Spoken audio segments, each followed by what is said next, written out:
Et comme l'Évangile, comme la Bible, on doit commencer en parlant du cheminement de la vie chrétienne avec un Dieu créateur.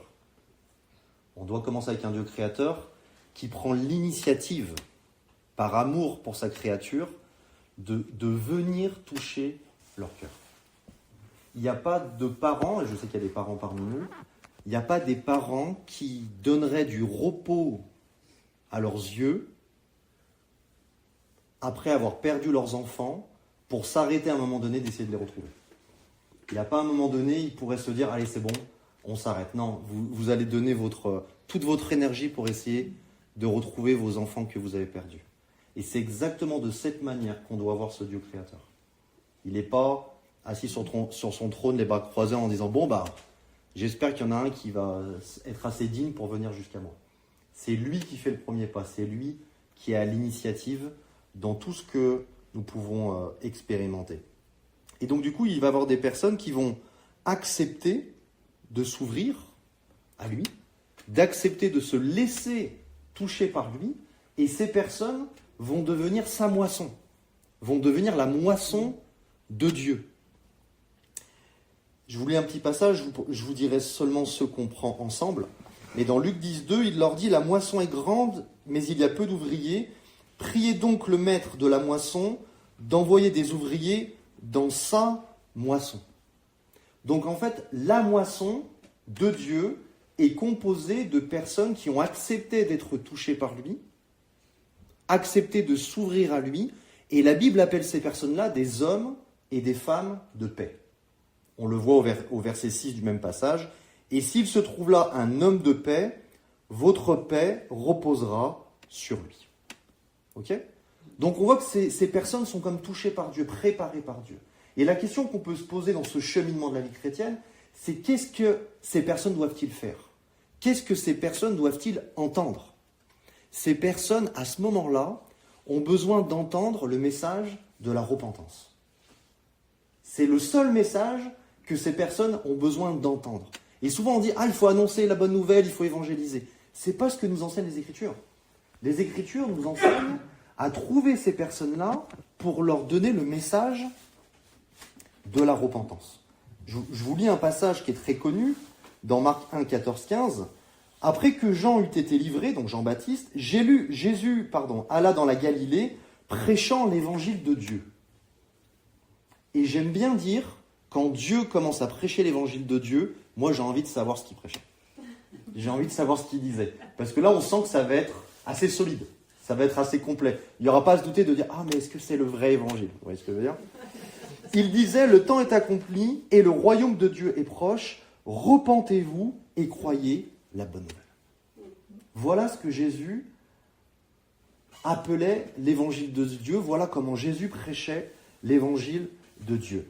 Et le but de cet évangile, c'est de pouvoir avoir une relation avec Dieu, de pouvoir connaître Dieu intimement. Et dans le cœur de chacun d'entre nous, il y a eu quelque chose qui était la source de chacun de nos péchés, c'était une rébellion envers Dieu. Elle se manifestait envers les autres, mais premièrement, cette rébellion était envers Dieu. Et chacun d'entre nous, et chacune des créatures de Dieu, à un moment donné, va avoir besoin de se libérer de cette rébellion pour pouvoir être réconcilié avec Dieu.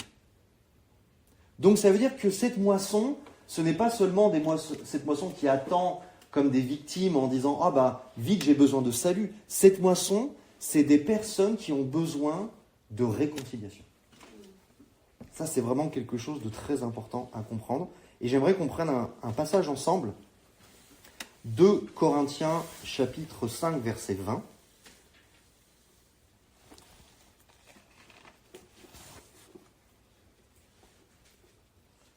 2 Corinthiens, chapitre 5, verset 20. Il est écrit « Nous faisons donc les fonctions d'ambassadeurs pour Christ, comme si Dieu exhortait par nous. Nous vous en supplions au nom de Christ, soyez réconciliés avec Dieu. » Si, dans un temps comme celui-là, Amandine me regarde avec passion, insistance, tristesse, et qu'elle me dit à moi, je t'en supplie, Benjamin, sois réconcilié avec David. Vous connaissez ni Benjamin ni David, mais vous savez une chose, c'est que la relation entre Benjamin et David n'est pas au top, n'est pas normale. Il y a quelque chose à régler. Juste parce que Amandine a dit ça. Vous connaissez rien de ma vie, vous connaissez rien de la vie de David, mais juste parce que vous avez entendu Amandine dire ça, la seule réflexion que vous faites en disant, il y a un problème dans leur relation.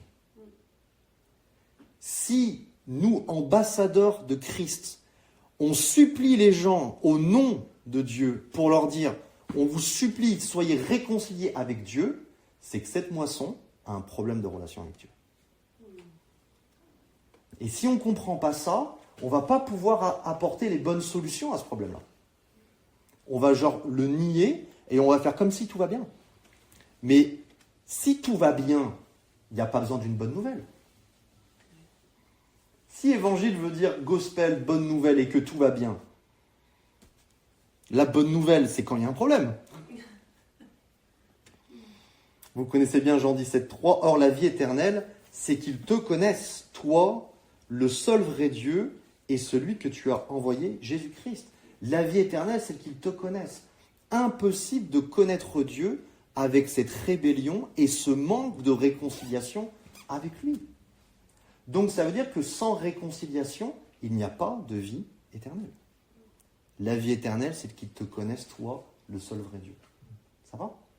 Donc on voit Jésus qui prêchait l'évangile de Dieu et qui disait « Le royaume de Dieu est proche, repentez-vous et croyez en la bonne nouvelle. » Vous avez vu, c'est exactement ce qu'on a lu tout à l'heure. Repentez-vous et croyez en la bonne nouvelle. Donc une fois que quelque part la personne a vécu cette repentance, à ce moment-là, ce qu'elle a besoin d'entendre, c'est une bonne nouvelle. C'est pas de la laisser là, à marcher sur les genoux et essayer de mériter son salut toute sa vie. C'est qu'à ce moment-là, elle a besoin d'entendre une bonne nouvelle parce qu'elle a compris qu'elle a besoin de cette bonne nouvelle. Quelque part, son cœur est disposé à entendre cette bonne nouvelle. Et cette bonne nouvelle, c'est que Dieu, par amour pour nous, a fait quelque chose d'incroyable. Et ce que Dieu souhaite, c'est que nous puissions croire ce qu'il a fait pour nous, mais que nous puissions nous l'approprier pour nous personnellement. Combien de fois j'ai entendu, vous avez entendu, vous allez entendre, c'est bien pour toi. Non, c'est aussi bien pour toi. Et donc du coup, cet évangile est résumé dans 1 Corinthiens 15, 3, 4. Je vous ai enseigné avant tout, comme si je l'avais aussi reçu, que Christ est mort pour nos péchés selon les Écritures, qu'il a été enseveli et qu'il est ressuscité le 3e jour selon les Écritures. Le but de la vie chrétienne, c'est de pouvoir comprendre cela, se l'approprier et l'expérimenter. Pourquoi il est mort ? Pourquoi il est enseveli ? Pourquoi il est ressuscité ? Le cœur de la vie chrétienne, du cheminement de la vie chrétienne, est exactement dans ce passage-là. Et j'aimerais qu'on prenne un passage ensemble qui va vraiment résumer tout ce qu'on a dit et lui donner du poids. On va aller dans le chapitre 5 de l'Épître aux Romains. Romains chapitre 5, et on va prendre à partir du verset 8. Romains 5, verset 8.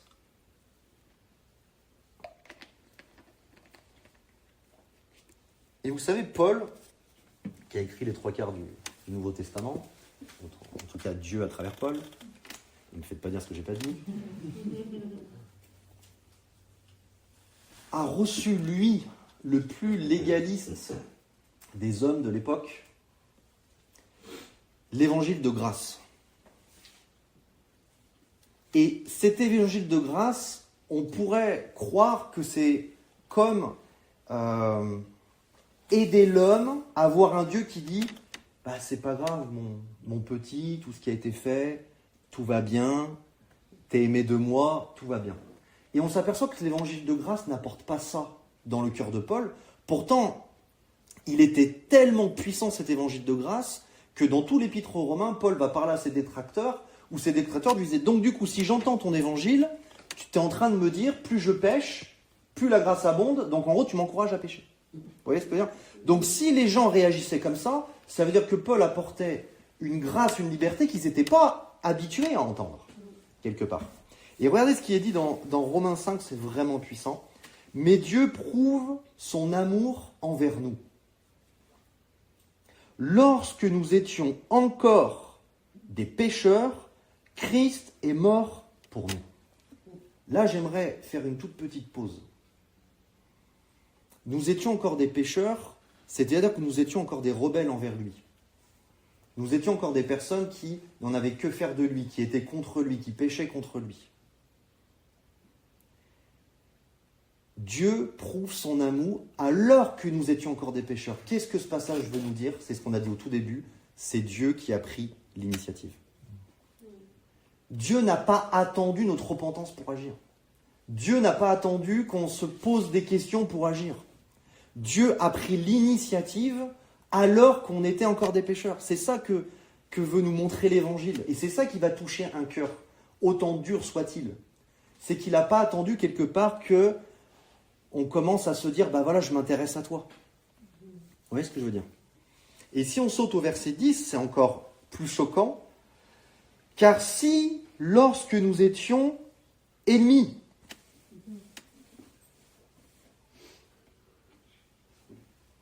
vous voyez, si on ne comprend pas ça, on ne peut pas prêcher un vrai évangile et on ne peut pas prêcher un vrai salut. La Bible dit très clairement qu'on était ennemis de Dieu. Donc il y a problème de relation, comme on l'a vu avec l'exemple de David et moi, mais là on est dans le niveau au-dessus. C'est pas seulement un problème de relation, c'est contre. Un ennemi, c'est pas quelqu'un d'indifférent. Vous allez dans la rue, vous dites bonjour à quelqu'un, il vous passe sans vous voir, c'est pas votre ennemi. C'est juste quelqu'un qui a été indifférent à votre relation. Un ennemi, c'est quelqu'un qui veut vous nuire. Et notre cœur a tellement été gangréné contre Dieu qu'on est devenu ses ennemis. Et la bonne nouvelle, c'est que Dieu prend l'initiative en disant « Je suis le premier à prendre cette initiative par amour pour vous, à vouloir mettre fin à cette guerre. » Et laissez-vous toucher par cette envie de réconciliation, laissez-vous toucher par cette envie de relation, et vous allez vivre le salut. Car si, lorsque nous étions ennemis,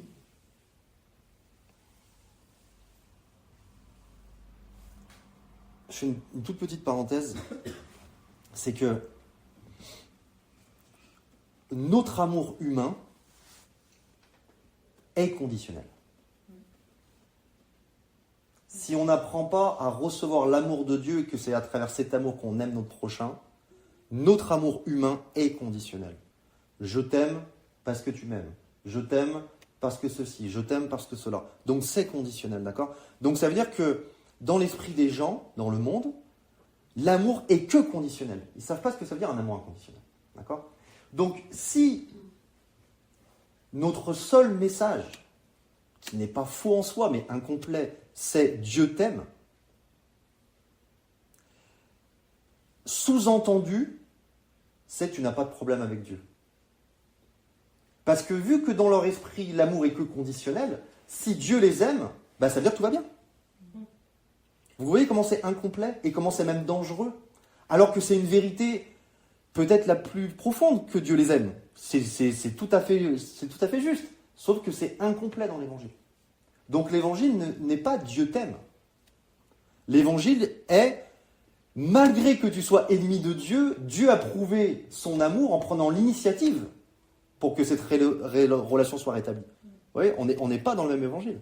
Je ferme la parenthèse. Car si lorsque nous étions ennemis, nous avons été réconciliés avec Dieu par la mort de son Fils, à plus forte raison, étant réconciliés, serons-nous sauvés par sa vie. Donc, on a un bon résumé de tout ce qu'on a dit jusqu'à maintenant. Pas de salut, pas de vie éternelle sans réconciliation. Ok ? Donc ça, c'est vraiment pour nous, mais aussi pour toute notre mission envers les autres, c'est de se dire, il faut que tu sois réconcilié avec Dieu. C'est beaucoup plus joliment apporté que tu es un pécheur, tu vas en enfer. Oui, Ça touche beaucoup plus. Parce que quelque part, on est en train d'apporter la mise en lumière, mais en même temps, la solution en même temps. C'est agréable. Vous voyez ce que je veux dire ? Quelqu'un qui me montre un problème chez moi et qui m'apporte la solution, je trouve ça sympa, je trouve ça agréable. J'ai plus envie de l'écouter que quelqu'un qui me dit juste j'ai envie de te détruire par plaisir, quoi, par violence gratuite. Non, j'ai pas envie de t'écouter. Vous voyez ce que je veux dire ? Donc du coup, c'est important. Et donc dans le cheminement de la vie chrétienne,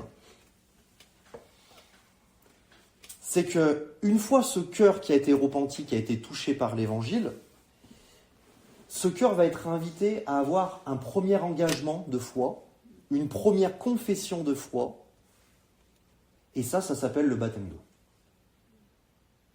Cette première confession de foi, cet premier engagement, ça s'appelle le baptême d'eau. Premièrement, le baptême d'eau, c'est une purification. Pourquoi une purification ? C'est que avant que la lumière de Christ vienne toucher nos cœurs, on était tous dans une pièce, pas éclairée, dans un bidon d'huile de vidange. De temps en temps, on sortait, on se regardait les uns les autres, on se comparait, on remontait dans le bidon de vidange et on disait « ça va ».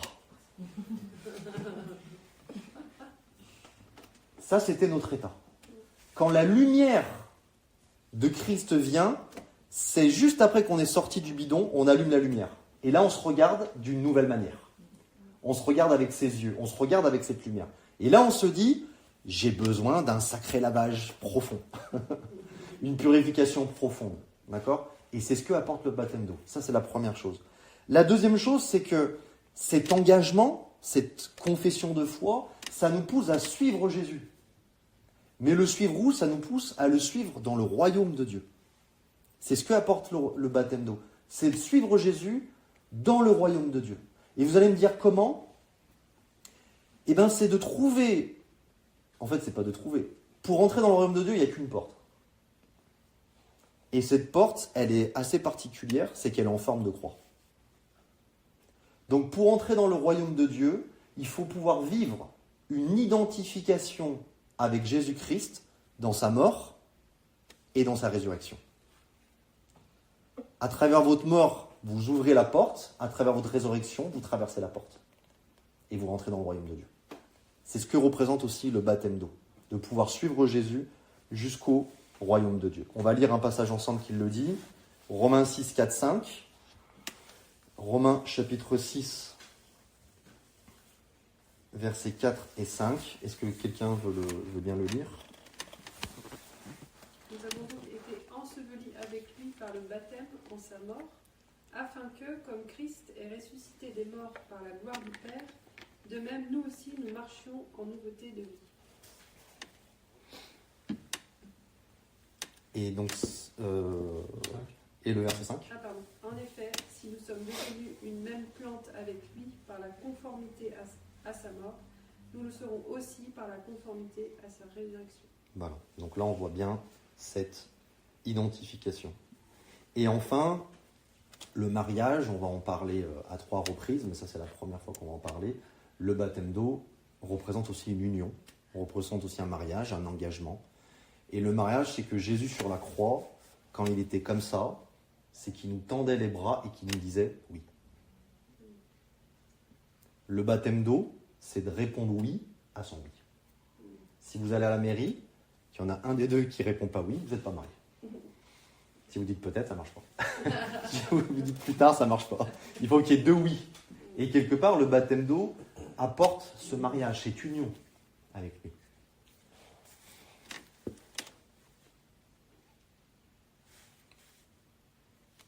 Donc on est dans cette continuité, dans ce cheminement de la vie chrétienne.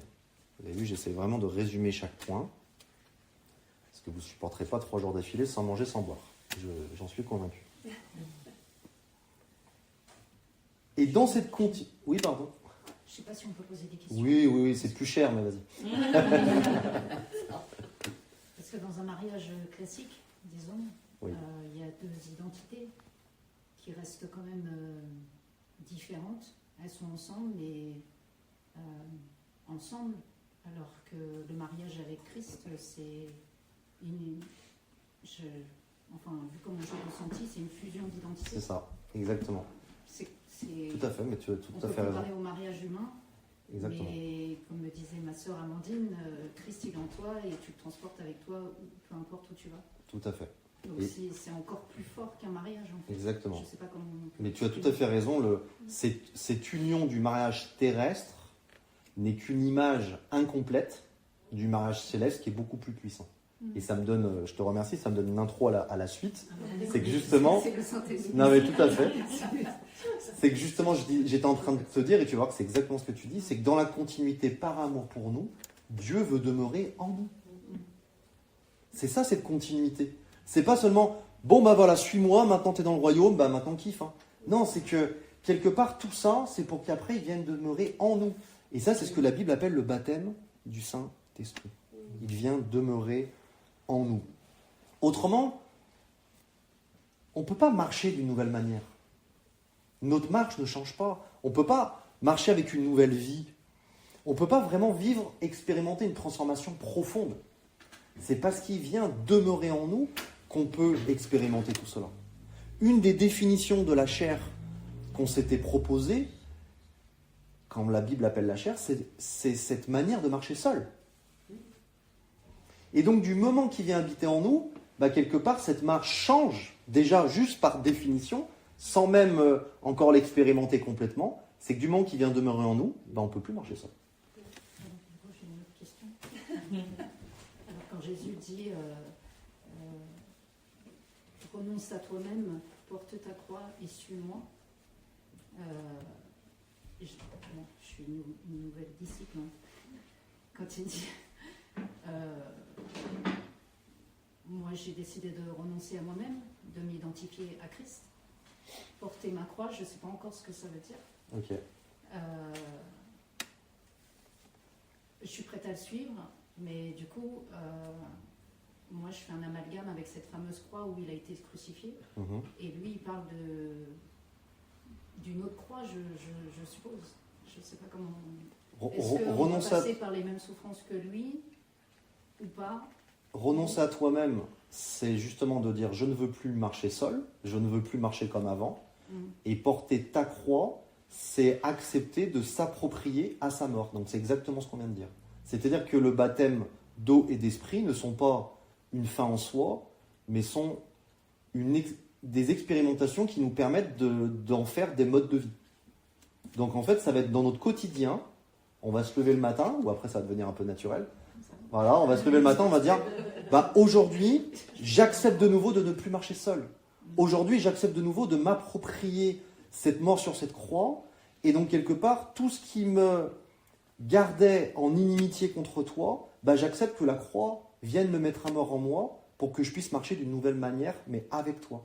Parce qu'on s'aperçoit que cette vie d'indépendance, elle est profonde. Ça ne se fait pas en un claquement de doigts. Et le passage nous dit chaque jour de porter notre croix, chaque jour. Donc on voit que ça devient quelque part un mode de vie, quelque part. Et donc du coup, le fait de vivre cela, ça a été prophétisé dans l'Ancienne Alliance, dans le livre de Sophonie. Je ne vais pas vous demander de le prendre, parce que le temps que vous le trouviez, on va perdre un peu de dynamique, mais Sophonie 3,17 nous dit « L'Éternel ton Dieu est au milieu de toi comme un héros qui sauve ». C'est intéressant, une prophétie dans l'Ancien Testament qui nous dit « L'Éternel ton Dieu est au milieu de toi comme un héros qui sauve ». Sauf que cette prophétie de l'Ancien Testament, comme de la même manière que le sang des animaux ne faisait que couvrir et le sang de Jésus vient purifier, donc quelque part ça vient emmener quelque chose de supérieur, là Dieu était au milieu du peuple, mais c'était juste une ombre incomplète pour dire que le but de Dieu c'est d'être en nous. Au milieu ça ne lui suffisait pas, c'était comme, c'est bien, mais moi dans mon plan, c'est pour aller encore plus loin quelque part, en nous. Donc, ce baptême du Saint-Esprit, ce n'est pas un aboutissement. Ce n'est pas en disant « Ah bah c'est bon, maintenant je peux me mettre dans un coin et attendre qu'il revienne. » Non, le baptême du Saint-Esprit, ce n'est pas un aboutissement, c'est un accomplissement. C'est l'accomplissement de la promesse de Dieu. C'est-à-dire que tout ce qu'on a vu jusqu'à maintenant, en partant de ce Dieu qui prend l'initiative de toucher un cœur pour qu'il fasse partie de sa moisson, a comme accomplissement que Dieu vienne en nous. Vous voyez ?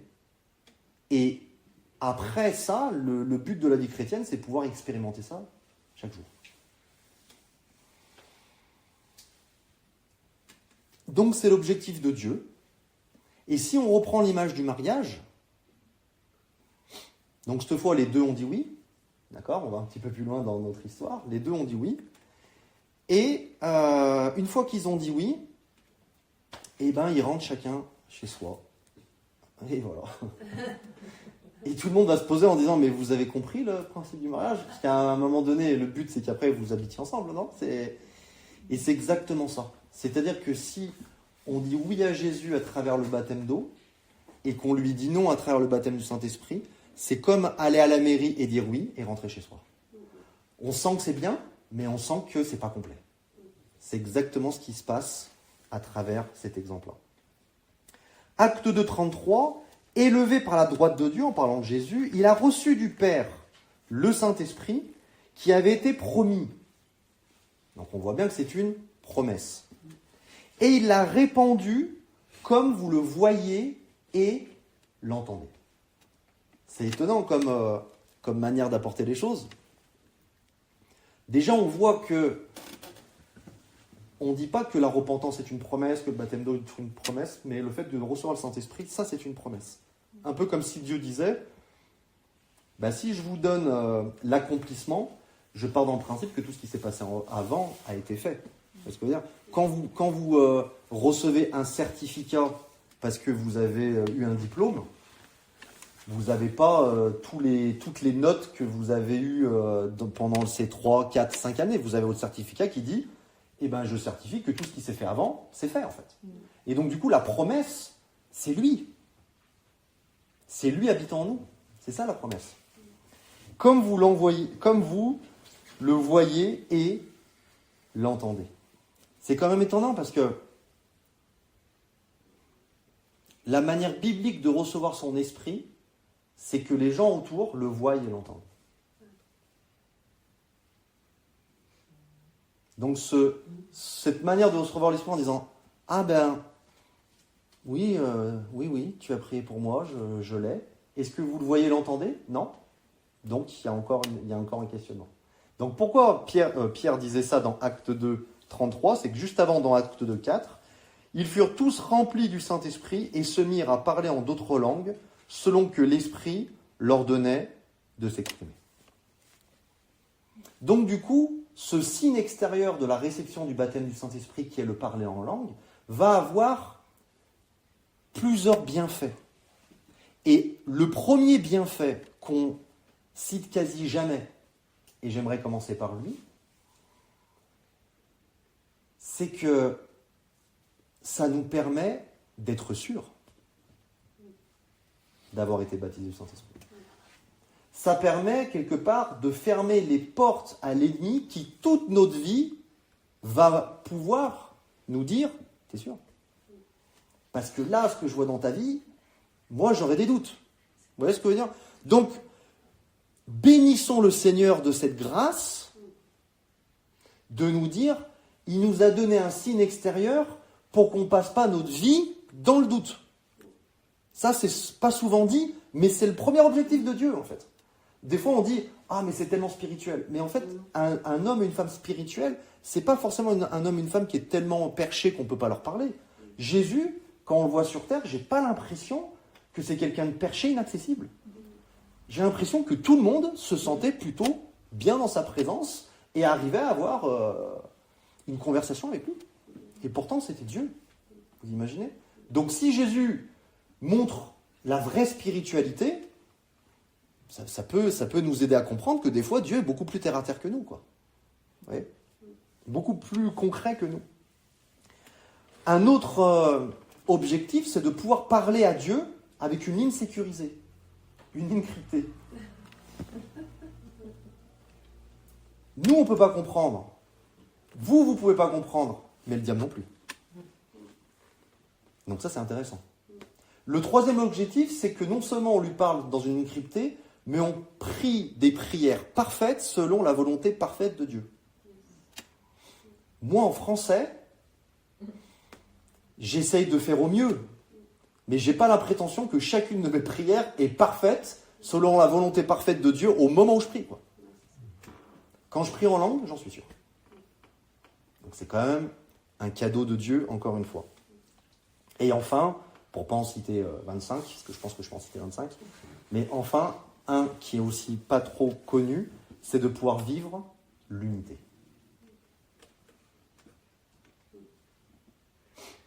Est-ce que vous savez qu'à un moment donné, dans l'histoire de l'humanité, tout le monde parlait la même langue?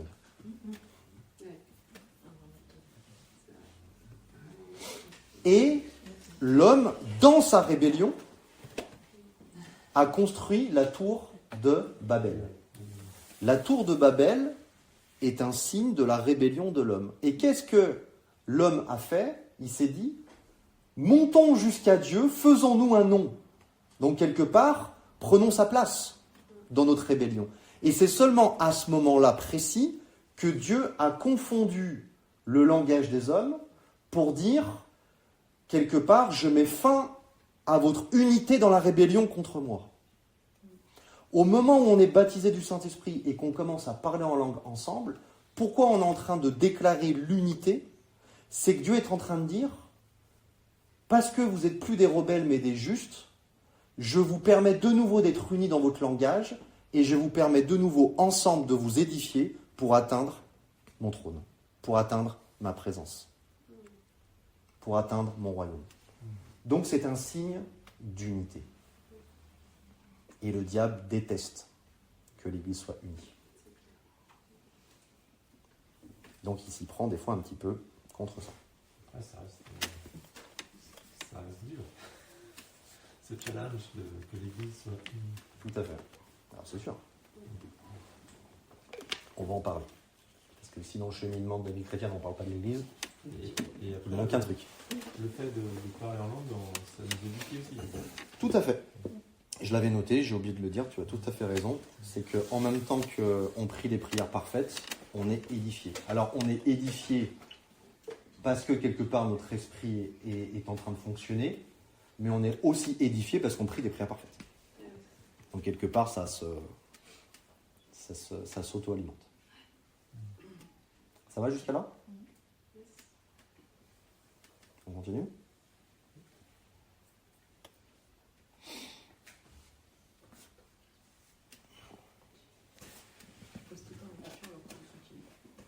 Je sais pas.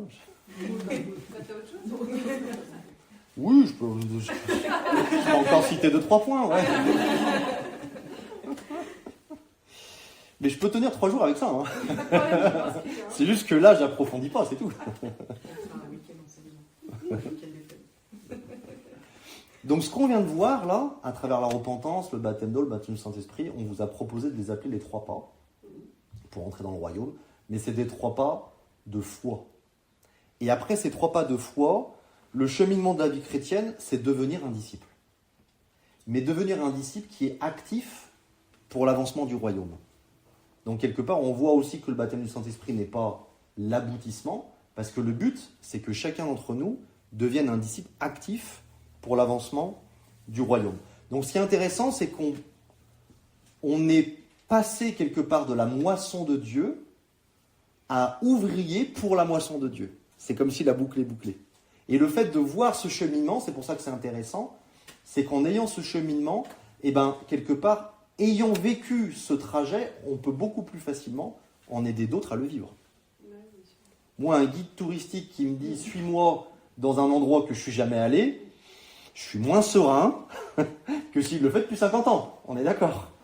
C'est un peu ça aussi le disciple. Alors j'aimerais qu'on prenne un passage ensemble, que vous connaissez bien, Acte 2 à partir du verset 37, mais vous allez voir que ça va bien résumer encore une fois tout ce qu'on a dit. J'aime bien prendre un passage après avoir dit certains points importants qui permettent de les résumer et leur donner de la solidité. Acte 2, verset 37. Et on va aller jusqu'au 41. Tout le monde y est? Après avoir entendu ce discours, ils eurent le cœur vivement touché. Ça, c'est les hommes et les femmes de paix. Et ils dirent à Pierre et aux autres apôtres, « Hommes frères, que ferons-nous » Pierre leur dit, « Repentez-vous et que chacun de vous soit baptisé au nom de Jésus-Christ pour le pardon de vos péchés, et vous recevrez le don du Saint-Esprit. Ça, c'est les fameux 3 pas de foi qu'on vient d'expliquer. Car, et là le car nous rappelle cet accomplissement, cette promesse. Car la promesse, vous voyez, c'est intéressant. C'est au moment qu'on voit l'homme et la femme de paix, au moment qu'on voit ces 3 pas, il y a un car. Car la promesse est pour vous, pour vos enfants, et pour tous ceux qui sont au loin, en aussi grand nombre que le Seigneur, notre Dieu, les appellera. On revient à la moisson et à l'initiative que c'est Dieu qui prend cette initiative. Vous voyez ce que je veux dire ? À quel point c'est... je ne sais pas quel adjectif utiliser. C'est perturbant dans le bon sens du terme de se dire, en fait, on collabore avec Dieu. On n'est pas envoyé comme ça, chassé, en disant, bon allez maintenant, allons-y, quoi. Vous avez reçu, maintenant donnez. C'est qu'il y a une collaboration avec Dieu. Et par plusieurs autres paroles, il les conjurait et les exhortait, disant, sauvez-vous de cette génération perverse, ceux qui acceptèrent sa parole. Il y a des fous dans cette histoire qui ont dit, pas pour moi, qui ont dit, c'est bien pour toi. Il y en avait. On ne nous dit pas le nombre, mais il y avait un nombre de fous qui étaient là et qui disaient...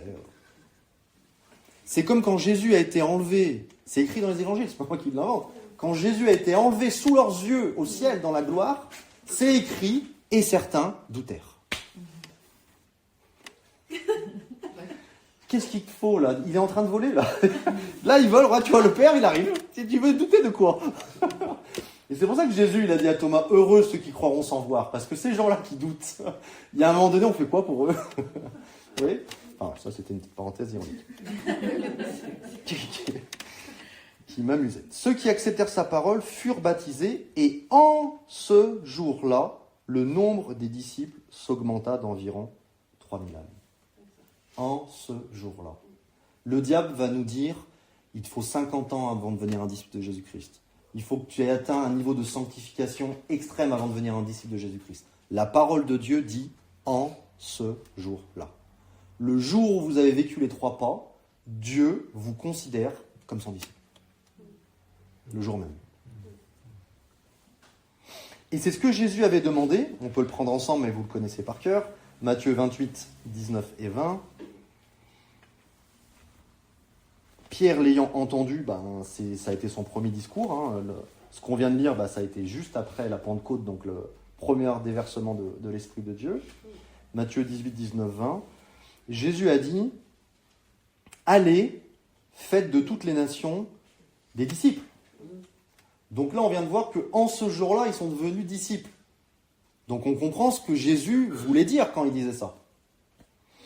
Les baptisant au nom du Père, du Fils et du Saint-Esprit. Pourquoi Jésus dit ça ? C'est étonnant. Nous, c'est devenu, dans le jargon évangélique pentecôtiste, et on n'y prête même plus attention. Mais pourquoi Jésus précise ça à ce moment-là ? Il n'en a pas parlé jusqu'à maintenant. Oui, quand il était sur terre, il parlait de son Père. Oui, quand il était sur terre, il disait qu'il est avantageux que je m'en aille pour que je vous envoie le Saint-Esprit. Mais c'est la première fois qu'il parle d'être baptisé au nom du Père, du Fils et du Saint-Esprit. Pourquoi Jésus disait ça ? Et je fais une toute petite parenthèse. C'est que dans le cheminement de la vie chrétienne, le Dieu que nous rencontrons est triunitaire. Le Dieu que nous rencontrons est Père, Fils et Saint-Esprit. Et donc avoir une relation avec Dieu est avoir une relation avec le Père, et avoir une relation avec le Fils, et avoir une relation avec le Saint-Esprit. Et donc, ce que Jésus était en train de dire, Jésus, il disait, quand vous allez dire ça, et que vous allez aller devant un juif, le juif, Dieu, c'est l'éternel. Quand vous allez voir dessous l'éternel, parce que c'est même pas... L'éternel, c'est une traduction française. Quand vous dites l'éternel, dans la Bible, il apparaît des milliers de fois, ce mot n'existe pas dans la Bible. C'est juste une traduction pour les Français, pour qu'on puisse comprendre un mot qui n'est pas traductible, qui est YHWH. YHWH, qui a donné Yahweh, Jéhovah, qui sont des inventions complètement humaines, mais YHWH est le nom de Dieu qu'on ne peut pas prononcer, C'est pour ça que le juif ne le prononce pas non plus. Et nous, nos Bibles, on traduit l'Éternel, d'accord? Mais pour le juif, Dieu, c'est YHWH, d'accord? Donc ça veut dire que le juif ne connaît pas le Dieu triunitaire au moment où Jésus le parle. Ça, c'est pour les juifs. Mais quand ils allaient aller après par les païens, ils connaissent des dizaines, des centaines de milliers de dieux. Mais ils ne connaissent pas ce Dieu-là, ce Dieu triunitaire. Donc en fait, Jésus est en train de dire qu'il faut, en même temps, quelque part, qu'on aide les gens à rencontrer Dieu, leur présenter ce Dieu triunitaire. Parenthèse fermée, mais c'est ce que Jésus voulait nous dire. Et enseignez-leur à observer tout ce que je vous ai prescrit. Petit exercice mathématique très simple. Vous êtes prêts? Qui est-ce qui les enseigne? C'est pas ça, mais c'est une bonne question. Ça sera un autre exercice, mais là on est déjà à un niveau un peu plus élevé. Tu verras que le mien il est plus simple. Le mien il est plus simple. Jésus a dit, enseignez-leur tout ce que je vous ai prescrit. D'accord? Mais il l'a dit juste après avoir dit, allez, faites de toutes les nations des disciples. Donc ça veut dire que juste ce qu'il vient de dire là, ça fait partie du tout. On est d'accord avec ça? Donc en fait, Jésus ne nous demande pas de faire des disciples. Jésus nous demande de faire des disciples qui font des disciples. CQFD, démonstration mathématique terminée. Vous avez compris? Non. Jésus a dit des centaines, des milliers de choses sur terre. Et juste après leur dire « Allez, faites des disciples », il leur dit « Enseigne-leur à observer ou à mettre en pratique, selon le terme grec, tout ce que je vous ai prescrit. » Et tout ce que je vous ai prescrit, ce qu'il vient de dire il y a 5 secondes, en fait partie. Ça fait partie de son enseignement. Donc du coup, si on prend la boucle, et ben du coup, on fait un disciple et on lui enseigne, fait un disciple. Qui lui enseigne, fait un disciple. Qui lui enseigne, fait un disciple. Donc en une phrase, Jésus a proclamé la multiplication. Mathématiquement parlant, c'est très simple à prouver.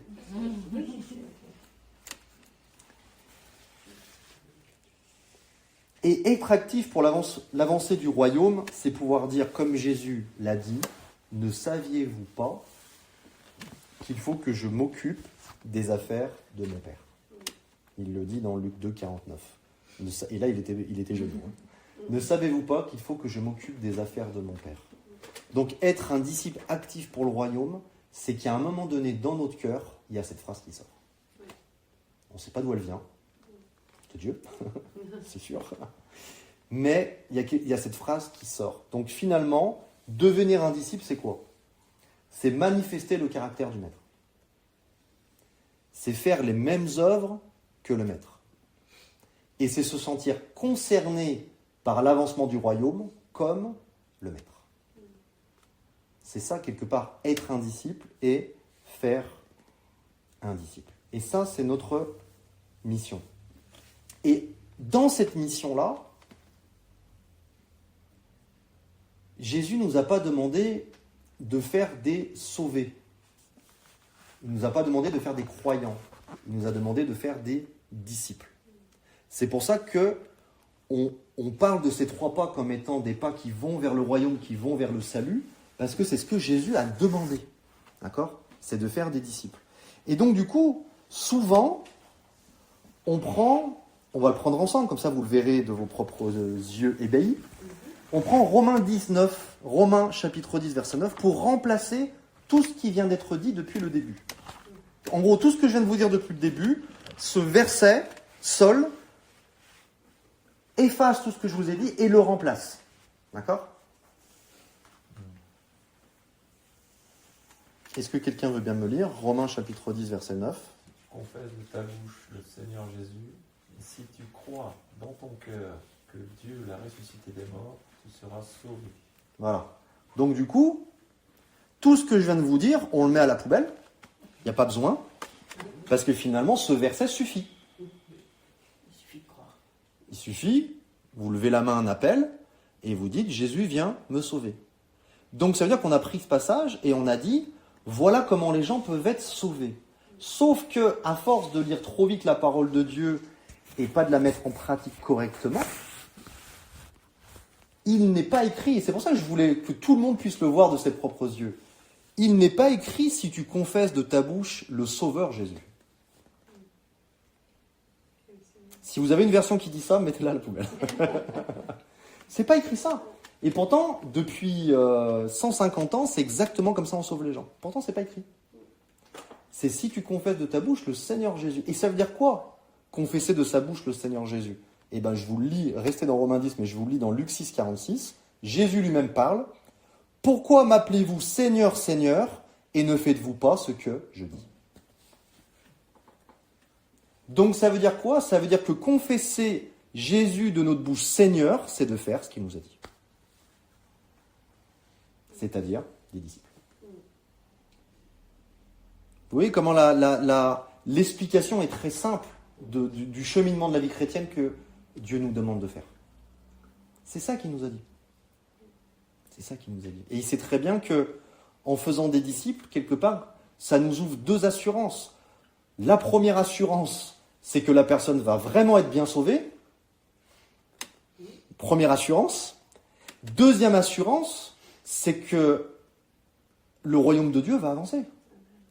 Parce que si chaque personne qui est sauvée vit une vie comme le monde, ben en fait, le royaume de Dieu, il ne peut pas avancer. Parce que quelque part, on vit le même individualisme que le monde vit, en fait. Vous voyez ce que je veux dire? Donc c'est pour ça que dans sa sagesse, Jésus, il a dit, faites des disciples. Et qu'à travers ça, le salut va pouvoir être distribué. Vous voyez comment c'est sage, comment c'est solide. Enfin, j'aurais pas fait mieux. C'est tellement parfait, en fait. C'est tellement parfait. Ça va jusqu'à là? Je pose pas la question, je continue? Ok, oui. Parce qu'après je me sens mieux. Je parle au nom de tout le monde. Donc, on a parlé d'un premier engagement à travers ces deux baptêmes. Et quelque part, à travers ces deux baptêmes, on s'engage envers la tête. Et Jésus est appelé la tête. Et le chef, la tête, ça veut dire le chef. D'accord? Donc on s'engage à travers la tête. Mais cet engagement à travers la tête nous ouvre la porte à un second engagement qui est à travers le corps. Si je prends ma troisième histoire suite du mariage, vous allez voir que c'est des mariages un peu bizarres, mais malheureusement c'est ce qu'on voit aussi. C'est que monsieur dit oui, madame dit oui, et puis la femme part juste avec la tête de son mari. Et les gens lui disent, mais tu ne prends pas le corps? Non, ben laissez-le là, je prends juste la tête. Voilà. C'est un peu ça, spirituellement parlant, qui est vécu finalement. Et donc Jésus, il dit, si tu t'engages envers la tête, tu vas aussi devoir, quelque part, t'engager envers le corps. Vous voyez comment une image, bon c'est un peu dégueu, je vous l'accorde, mais une image nous montre que spirituellement parlant, des fois il y a des aberrations. Et donc du coup, son corps, c'est l'église de Jésus-Christ. On va prendre un passage ensemble, Matthieu 16, 18. Son corps, le corps de Jésus-Christ, c'est l'église de Jésus-Christ. Matthieu 16, 18, vous le connaissez bien. Je bâtirai mon église. Quand Jésus dit ça, il met fin à 2000 ans de spéculation religieuse, parce que quand il dit « je », ça veut dire que c'est lui qui le fait. Quand il dit « mon », ça veut dire que cette église lui appartient. Et quand il dit « mon », ça veut dire qu'il n'y en a qu'une. Donc du coup, en 4 mots, on vient détruire 2000 ans de religiosité et de combat religieux. Jésus, il a dit « je », il n'y a que moi qui le fais. « Mon », c'est la mienne. Et « mon » au singulier, il n'y en a qu'une. Vous voyez, en 4 mots, des fois, ça permet de régler le problème. Les portes du séjour des morts ne prévaudront point contre elles. C'est pas contre nos églises, c'est contre la sienne. La promesse, elle est sur son église à lui. D'accord ? Est-ce que vous comprenez mieux une des interprétations de ce passage? Les portes du séjour des morts ne prévaudront point contre son église. il y a beaucoup de possibilités comment je pourrais dire, d'application de ce passage, mais une des applications, c'est en nous identifiant avec la mort et la résurrection de Jésus-Christ. Nous rentrons dans sa victoire sur la mort. Donc du coup, ça veut dire que ceux qui sont morts et ressuscités ont vaincu la mort. Et seuls ceux qui ont vaincu la mort vont pouvoir sauver ceux qui sont encore morts. C'est pour ça qu'il y a cette puissance dans l'Église de Jésus-Christ, c'est qu'en fait, c'est les victorieux sur la mort qui peuvent sauver les morts. Comment quelqu'un qui est mort peut sauver un autre mort? Vous comprenez? Donc de la même manière que Jésus-Christ ressuscité est venu nous sauver, Jésus-Christ, il nous dit, si vous identifiez à ma mort et à ma résurrection, vous allez pouvoir vivre cette vie de résurrection pour pouvoir sauver les morts. Et ça, c'est la puissance, le mandat, l'autorité qui est donnée uniquement à l'Église de Jésus-Christ.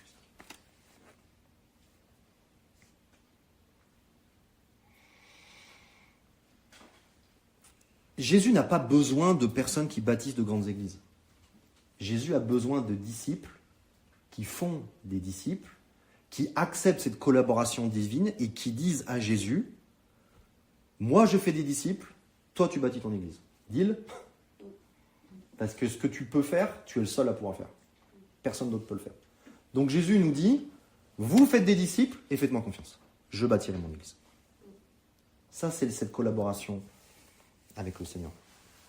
Et donc du coup, l'église, c'est quoi? L'église, c'est le rassemblement de tous ceux qui sont passés des ténèbres à la lumière, du royaume du diable au royaume de Dieu, de la mort à la résurrection, de tous ceux qui sont nés de nouveau. Comment naître de nouveau sans avant être mort?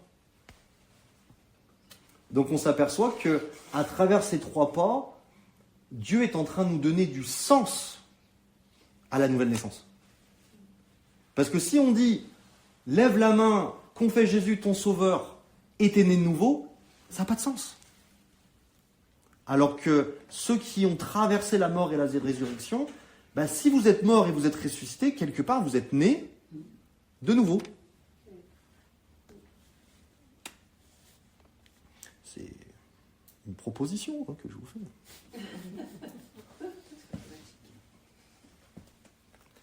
Tout à l'heure, on a lu ce passage dans Acte 2, 37 où on voyait Pierre qui disait les trois pas, la promesse, en ce jour-là vous serez des disciples. Et quelques versets plus tard, au verset 47, c'est écrit « Et le Seigneur ajoutait chaque jour à l'Église ceux qui étaient sauvés. »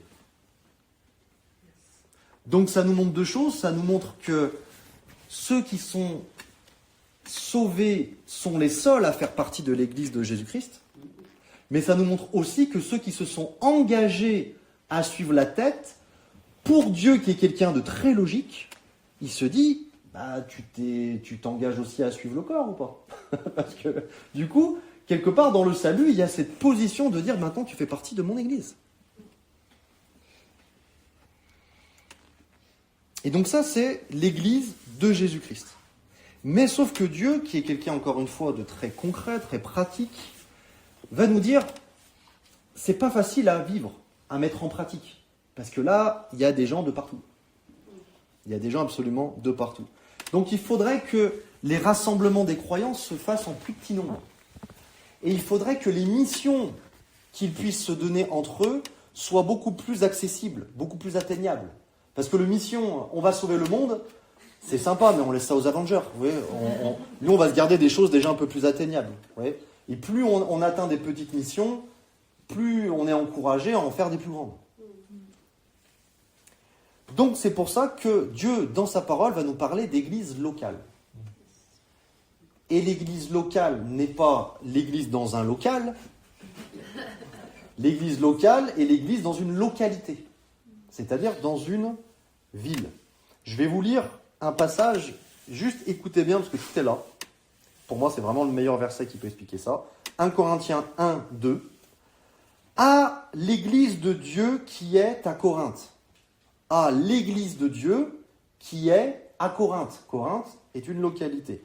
Aux sanctifiés en Jésus-Christ, appelés saints, avec tous ceux qui, en tout lieu, invoquent le nom de notre Seigneur Jésus-Christ, leur Seigneur et le nôtre.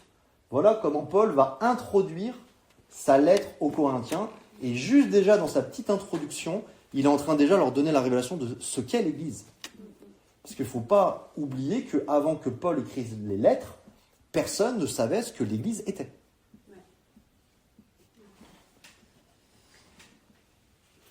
Mais, je ne sais pas si vous êtes déjà fait cette réflexion,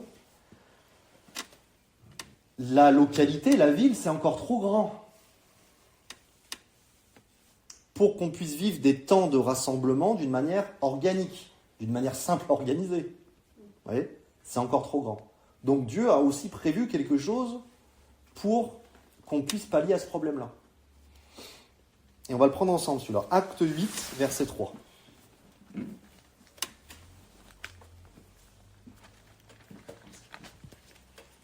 On voit la suite du découpage ou du déversement.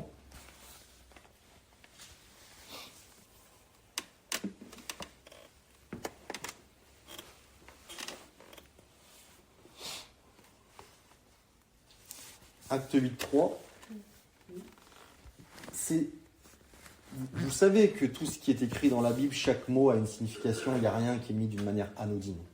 Mais quand c'est écrit Saul, qui va devenir Paul, qui va écrire les 3/4 du Nouveau Testament, c'était un ennemi, lui, au début. Lui, il connaît bien le cheminement qu'on est en train de parler, parce que lui, c'était vraiment un ennemi. Je crois qu'aucun d'entre nous a déjà tué un chrétien. Déjà, on est mieux parti que Paul. Saul, de son côté, ravageait l'Église. Il ravageait l'Église. Okay ? C'est un fait. Mais comment la parole nous l'explique ? Virgule ou point virgule. Pénétrant dans les maisons, il en arrachait hommes et femmes et les faisait jeter en prison. Aujourd'hui, en 2026, si vous entendez au journal, dans tel endroit, un Daesh a ravagé l'église, dans votre esprit, vous voyez un grand bâtiment avec des gens qui rentrent avec des mitraillettes et qui font sortir les gens par les baies vitrées. Ça, c'est l'image de 2026. Mais à l'époque, cette manière de voir les choses n'existait pas. À l'époque, aucun bâtiment n'avait été construit se faisant appeler l'église. Ça n'existait pas. C'est apparu 3 siècles plus tard. Donc ça veut dire que quand on expliquait comment il ravageait l'église, en fait, il rentrait dans les maisons. Et dans Philémon 1:2, à la sœur Aphia à Archip, notre compagnon de combat, et à l'église qui est dans ta maison. À l'église de Dieu qui est à Corinthe, et à l'église qui est dans ta maison. Donc comment on comprend ça ? C'est que l'église locale, c'est l'ensemble des rassemblements qui se réunissent dans une localité. Je répète cela. L'église locale, c'est l'ensemble des rassemblements qui se réunissent dans une localité. Et l'église de Jésus-Christ, c'est l'ensemble de ces localités. C'est clair pour tout le monde ? Donc on voit que Dieu nous propose une révélation spirituelle, mais en même temps, quelque chose de très pratique pour pouvoir le vivre.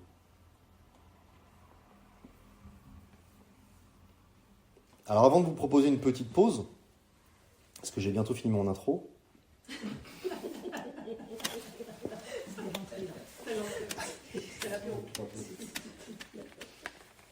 n'ayez pas peur, c'est pas vrai.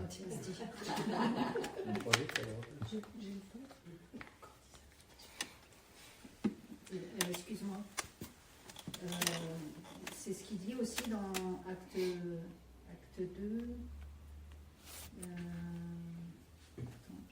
Acte 2, 46, verset 46. Chaque jour, avec persévérance, ils se retrouvaient d'un commun accord au temple, ils rompaient le pain dans les maisons, et ils prenaient leur nourriture avec joie et simplicité du cœur. Ils louaient Dieu et avaient la faveur de tout le peuple. Le Seigneur ajoutait chaque jour à l'église ceux qui étaient sauvés. Tout à fait. Et c'était quoi ton... ce que tu voulais. C'est pour reprendre que l'Église dans la maison. Dans Ok. la maison. C'est tout de suite dit dans Acte 2 en fait. Ok, tout à fait. Juste après qu'il ait baptisé les 3000. Tout à fait. Sauf que le temple ici nous parle en fait du parvis extérieur qui était, on va dire, il y avait encore le temple qui n'avait pas été détruit, parce qu'il a été détruit plus tard, en l'an 70, là on est un petit peu avant. Et en fait, quand on parle du temple, on parle du parvis extérieur qui est accessible à tous, mais pas le temple où seuls les sacrificateurs pouvaient rentrer. Donc en fait, c'est pour ça que j'ai pas dit, et tu fais bien de le souligner, j'ai pas dit l'église locale et l'ensemble des maisons. J'ai dit l'église locale et l'ensemble des rassemblements. C'est-à-dire que si on se rassemble dans un parc, dans un McDo, dans un cinéma ou dans une cour, ça reste quand même l'église. Oui, pas forcément une maison. C'est pas forcément une maison. Ça peut même être un bâtiment. Et le but, c'est de comprendre ce qu'est l'église d'une manière spirituelle. C'est le fait de se rassembler. Et donc, du coup, à cette époque-là, parce que c'est beaucoup utilisé en disant, bah tu vois, ils se rassemblaient dans un bâtiment. Non. Il n'y a personne, mis à part le sacrificateur, qui avait le droit de rentrer dans le temple. Donc, ils ne faisaient surtout pas des petites réunions, sachant qu'à l'époque, les chrétiens, en fait, ils étaient tués. Donc, non seulement ils n'étaient pas bienvenus dans la rue, mais encore moins dans le temple. Même un juif, il n'avait pas le droit d'y rentrer. Donc, c'est une très mauvaise interprétation des Écritures, ceux qui disent ça. Mais en fait, ce qu'ils étaient en train de dire, c'est qu'ils se rassemblaient dans les maisons et ils se rassemblaient de partout. C'est ça que ça veut nous enseigner. C'est-à-dire qu'en gros, ce parvis extérieur, c'était une place. Et eux, ils se rassemblaient, et en même temps, ils disaient, si en plus on peut glisser un petit mot à 2-3 sacrificateurs qui passent dans le coin, on va pas se gêner, parce que s'il y en a un qui est touché, le sacrificateur, derrière, on va faire du mal pour l'ennemi, quoi. Donc c'était ça l'idée. Donc, j'aimerais juste terminer avec l'Église en vous donnant quatre petits points de ce qu'est l'Église. Premièrement, l'Église, c'est une famille. Tout simplement parce qu'on a le même Père. Vous savez, frères et sœurs, c'est devenu très religieux. Qu'on appelle frères, ou l'Église des frères, c'est devenu très religieux. Alors qu'à la base, ce frère et sœurs, ça nous montre ce côté famille, en fait. Du fait qu'on ait le même Père. La seule chose qui nous unit, c'est pas parce qu'on croit pareil, c'est pas parce qu'on croit en même doctrine, la seule chose qui nous unit, c'est qu'on est le même Père. Donc, premièrement, l'Église, c'est une famille. Et ça vient combler...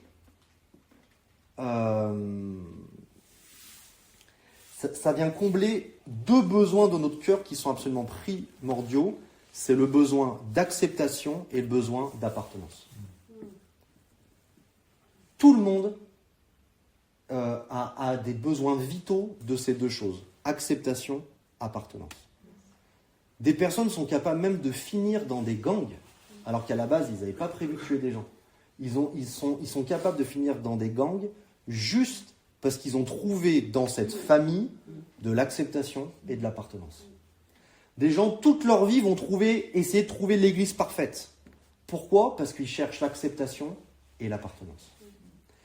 Quand le Saint-Esprit vient habiter en nous, il vient dire à notre esprit qu'on est devenu enfant de Dieu, et il vient aussi nous dire qu'il veut combler ce besoin d'acceptation et d'appartenance. Et donc la révélation de l'Église de Jésus-Christ, c'est recevoir ces deux besoins comblés dans nos cœurs. Une personne qui a reçu cette révélation ne cherche plus l'acceptation et l'appartenance nulle part. Et ça, c'est vraiment libérateur. C'est vraiment libérateur. Donc ça, c'est l'Église est une famille. Deuxièmement, l'Église est une armée. On l'a vu, hein. Pourquoi on appelait les gens ennemis ? Parce que le diable, qui est le chef de l'armée, est l'ennemi. Même le diable, ça veut dire l'adversaire, l'ennemi. Donc même son nom, il peut pas se cacher. Voilà l'adversaire. Ah, vous m'avez vu. Et donc du coup, automatiquement, une personne qui est née nouveau passe d'un royaume à un autre, mais vu que les royaumes sont en guerre, il passe d'un côté du royaume à l'autre. Paul, encore l'exemple parfait, il tuait les chrétiens, il vit les 3 pas, le soir même, on est en train de le faire passer par la fenêtre dans une corbeille, parce qu'on a envie que les opposants ont envie de le tuer. Donc lui, il est passé du tueur au tué en quelques jours. Donc il a bien vu qu'on était en guerre. Il a bien senti en fait que, voilà. Sauf qu'on passe du côté de l'armée qui a déjà vaincu l'autre armée. Mais ça, il faut juste le savoir. L'Église, c'est aussi un corps. Comme on l'a vu tout à l'heure, avec chaque membre qui sont unis et qui sont vivants. Souvent, quand vous êtes dans un bâtiment, vous avez une carte de membre pour pouvoir entrer dans ce bâtiment et encore une fois avoir un sentiment d'appartenance. Quand vous avez la révélation de l'Église de Jésus-Christ, vous ne recevez pas une carte de membre, vous devenez membre. Vous devenez un membre de son corps. Et ce qui est puissant, c'est que, même si ça contredit beaucoup de choses que vous avez peut-être entendues, c'est que Jésus, qui est la tête, ne peut rien faire sans son corps. Je vous propose un petit exercice. Si tout le monde peut mettre ses mains comme ça.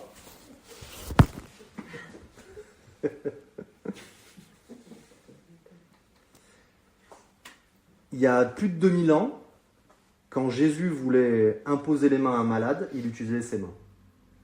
Aujourd'hui, en 2026, si Jésus veut imposer les mains au malade, il a ça comme possibilité. Il a ça comme choix. Ça, c'est le corps. Vous voyez ce que je veux dire ? Je veux vraiment que cette image vous reste. C'est pour ça qu'on va rester 2 heures comme ça. Je veux vraiment que cette image vous reste pour que vous compreniez que le corps, c'est pas juste un petit truc où on dit « Ah, on est le corps, on est unis, c'est trop bien ».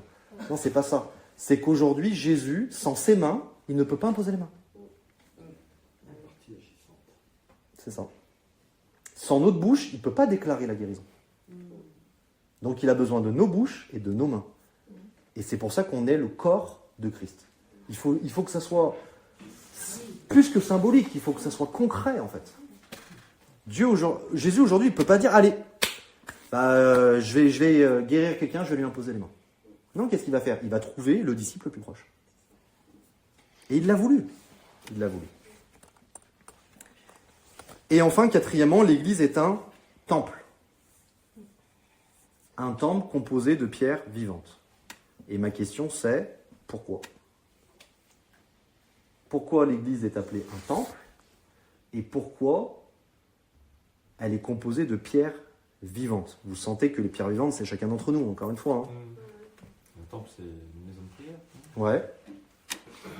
C'est ça. Et qu'est-ce que ça représentait le temple dans toute la Bible ? Là où Dieu se tient. Ouais. La présence de Dieu. Ouais, exactement. Donc à quoi servent les pierres vivantes ? Transporter la présence de Dieu. C'est ça. Donc ça veut dire que quand on s'est réunis en tant qu'Église comme aujourd'hui, plus chacun d'entre nous est une pierre vivante, plus la présence de Dieu est manifeste. C'est la puissance de l'Église. Si vous êtes dans une église où il y en a un qui travaille et les autres qui regardent, ce n'est pas un temple. Par contre, si vous êtes dans un endroit où chaque pierre est une pierre vivante, parce que la pierre vivante, qu'est-ce qu'elle dit ? Il est en moi, et je veux qu'il soit autant en moi qu'en vous, et je veux qu'il soit autant en moi que manifesté parmi nous. On n'est pas en train de parler de l'omniscience de Dieu, on est en train de parler de la manifestation de sa présence. Moi, les gens qui me disent « Ouais, mais Dieu est omniscient », mais on s'en fout. Ce qu'on veut, c'est qu'il soit manifeste. On est d'accord avec ça. Vous imaginez, intellectuellement parlant, on arrive, ah ben voilà, on fait tous un petit jouissif intellectuel, Dieu est omniscient. Bah ouais, mais on s'en fout. Omniprésent, pardon. Heureusement qu'elle est là. C'est ma souffleuse quand je parle pas français. Non, ça veut rien dire. Après, il y a omnipotent. Ouais, c'est ça. Il est aussi omnipotent. Mais là, du coup, c'est omniprésent. Donc on dit, il est omniprésent. Ouais, mais c'est sympa qu'il est omniprésent. Mais ce qu'on veut, c'est que ça peut... En fait, on peut le dire comme ça. Dieu est omniprésent dans un temple de pierres mortes, mais il est manifeste dans un temple de pierres vivantes. Et ce qu'on cherche, c'est la présence manifeste de Dieu. Vous voyez la différence entre les deux ? Oui, ah oui. Parce que sa présence, elle se manifeste à travers son corps. C'est ça. Et c'est son corps. C'est son corps, voilà, c'est Exactement. qui déverse sa volonté, ça se manifeste. Mais effectivement, sa présence, elle peut être partout. Tout à fait. Voilà. Mais pas manifeste. C'est ça. Pas en action, quoi. Tout à fait. Ok. Quand on disait « Ah Dieu se manifeste dans le lieu très saint », dans toute la Bible, d'accord ? Ça n'empêchait pas qu'il était omniscient partout ailleurs. Ah ouais, ok. Oui, ok. Donc ça veut dire que nous devenons ce lieu très saint. Eh oui, bien sûr. Sauf que tout autour, il était omniprésent, mais ça bouleversait pas autant les gens que quand on était dans le lieu très saint. Et donc on ne devient pas quelque part le réceptacle de l'omniprésence de Dieu, on devient le réceptacle de la présence manifeste de Dieu. Et c'est ça que représente le temple. Le temple de Dieu, ça représente le lieu très saint. Et c'est pour ça que tout à l'heure, Paul il a dit, à l'église de Dieu qui est à Corinthe, avec tous ceux qui, en tout lieu, invoquent le nom de notre Seigneur Jésus-Christ. Donc quand Jésus dit, si 2 ou 3 sont réunis, je suis au milieu de vous, là il n'est pas en train de parler de sa présence omniprésente. Il est en train de parler de sa présence manifeste. Manifestée. Et c'est ça c'est à ça que sert l'église. Autrement, vu qu'il est déjà omniprésent partout, l'église, elle apporte pas de plus-value. Bah, rien. Oui. Non, mais des fois, je me dis pourquoi ils ne pensent pas. Ouais, c'est quand même logique. S'il était manifeste partout, c'est Ah. malade. Ah ouais, c'est Parce que ça. jamais, il n'y aurait rien. Il n'y aura pas besoin de l'église. Il n'y a pas besoin de l'église. Voilà. Et ça s'appelle l'éternité. Ça s'appelle. Oui, génial. Ah, mais Voilà, c'est pas pour tout de suite. après, pour l'Église, tous les membres de l'Église doivent être au moins avoir fait les 3 pas et que le Saint-Esprit règne dans chaque personne, quoi, parce que sinon, pour Tout à avoir la même... Et c'est pour ça qu'on ça fait parle. le cœur, comme tu dis. Tout à fait. C'est pour ça qu'on parle de pierres vivantes. C'est pas seulement des pierres. Ah, Tu vois, c'est des pierres vivantes. Et ce vivant, c'est ce que tu viens d'expliquer. parce que la difficulté qu'on a, en tout cas, qu'on vit, c'est le manque d'unité en tant que chrétien. La difficulté à ce que tout le monde ait les 3 pas et qu'on soit des pierres vivantes, tous.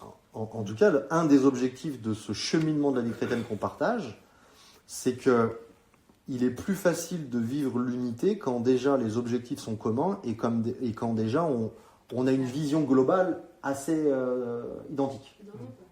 C'est l'unité, tu le trouves dans un objectif qui est commun. Tu vois, si on veut tous les deux aller dans un même endroit et qu'on est prêt à donner notre vie pour, on n'a même pas besoin de prier pour l'unité. On va le vivre.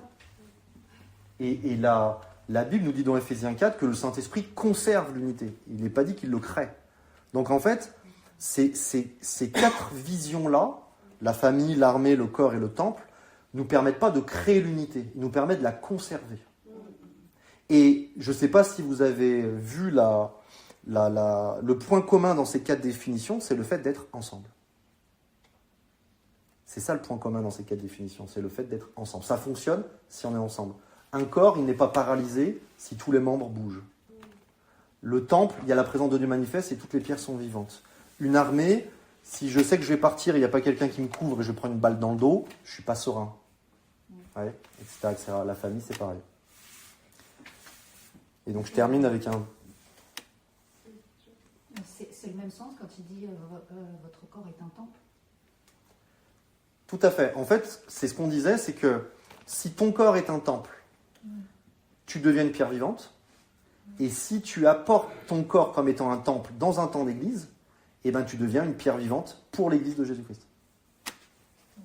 Donc, dans ce même passage, il parle aussi de pierre vivante. Donc, on s'aperçoit que votre corps est le temple du Saint-Esprit, le temple de l'Esprit de Dieu, et l'église est le rassemblement de tous ces temples pour être l'église, quelque part. Donc, on s'aperçoit que l'église n'est pas un bâtiment parce que c'est le fait que chaque temple se rassemble qui édifie ce bâtiment spirituel.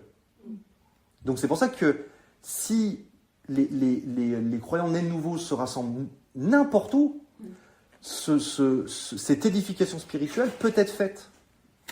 Il n'y a pas besoin d'avoir 4 murs en gros. Donc dans un parc ça marche aussi, tant mieux. Dieu manifeste dans un parc. Dieu manifeste dans un parc, dans un McDo, pourquoi pas? Dans un cinéma, dans une arrière-boutique, tout ce que vous voulez. Une arrière-boutique, comme chez Amandine. Et après, cette notion d'engagement, elle arrive quand? Dans l'Église. Parce que Aussi, notre difficulté, c'est le manque d'engagement de chrétiens qui se réunissent pour se réunir.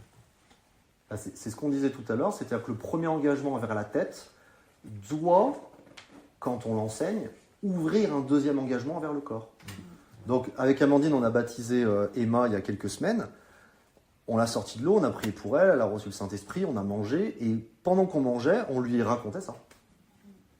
C'était tout de suite en disant, voilà, t'as vécu un premier engagement, maintenant on t'explique le second. On te dit pas qu'il faut que tu le vives dans les 5 minutes, mais on t'explique le second. Comme le premier, tu vas bien réfléchir, tu vas bien prendre ton temps, tu vas faire le pour et le contre, hein, comme nous dit Jésus. Hein. Avant de le suivre, bah, on se pose et on calcule la dépense.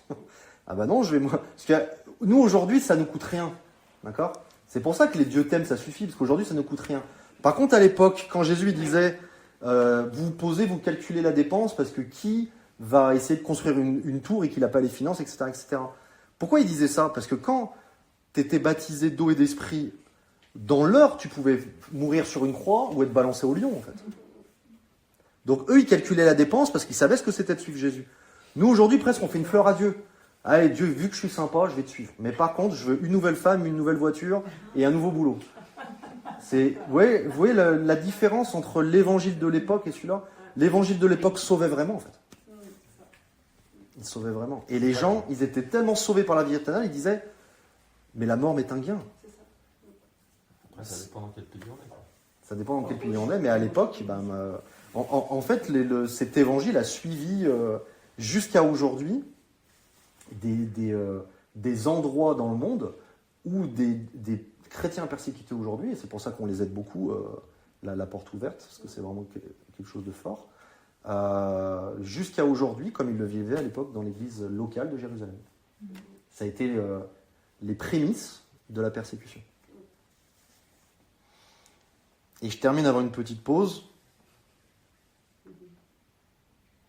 de ce proverbe africain que vous connaissez peut-être. Seul, on va vite. Ensemble, on va loin. C'est les Africains qu'on